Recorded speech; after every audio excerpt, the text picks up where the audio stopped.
காலையிலே எழுந்துக்க சொல்லவே எல்லாருமே சந்தோஷமாக தான்ப்பா எழுந்துக்கிறோம். ஆனால் இன்றைக்கி என்ன டிஃபன் செய்யலாம், என்ன சமைக்கலாம்னு சொல்லிட்டு நினைக்க சொல்லியே ரொம்பவே சோகமாக ஆயிடுது. அதை சோகத்தோடையே போயிட்டு ஒரு டீயை போட்டு வந்து 2 பேரும் நானும் என் பொண்ணும் டீ குடிச்சிட்டே பேசிட்டு இருந்தோம். டிஃபன் செய்யலாம். பொங்கல் செஞ்சு ரொம்ப நாள் ஆச்சு. பொங்கலா? சரி, ஓகே.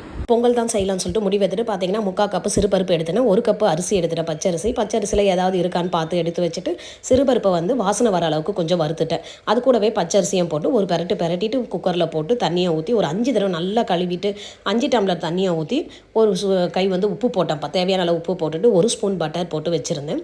அப்படியே இந்த பக்கம் பொங்கல் தாளிக்கிறது பார்த்தீங்கன்னா மிளகு இடித்து வச்சுருக்கேன், 1 ஸ்பூன் மிளகும் 1 ஸ்பூன் சீரகமும் போட்டாச்சு. அது பொரிஞ்சவனே கொஞ்சம் இஞ்சி கட் பண்ணி வச்சா இஞ்சி, பச்சை மிளகாய், வாசனைக்கு கருவேப்பிலையும் போட்டு தாளித்து அதுலேயே ஊற்றி அதுக்கப்புறம் எல்லாத்தையும் ஒரு மிக்ஸ் பண்ணி கலக்கிட்டு கொஞ்சம் பெருங்காயம் போட்டேன், அதுவும் போட்டுட்டேன். கட்டி பெருங்காயம் போட்டாச்சு. கலக்கி மூடி வச்சுட்டேன். இது பார்த்திங்கன்னா ஒரு 3 விசில் விட்டு இருக்கணும். அது கொஞ்சம் ஒரு விசில் வந்து சிம்மில் இருக்கட்டும், அப்போ தான் பொங்கல் வந்து குழைய வந்து வரும்.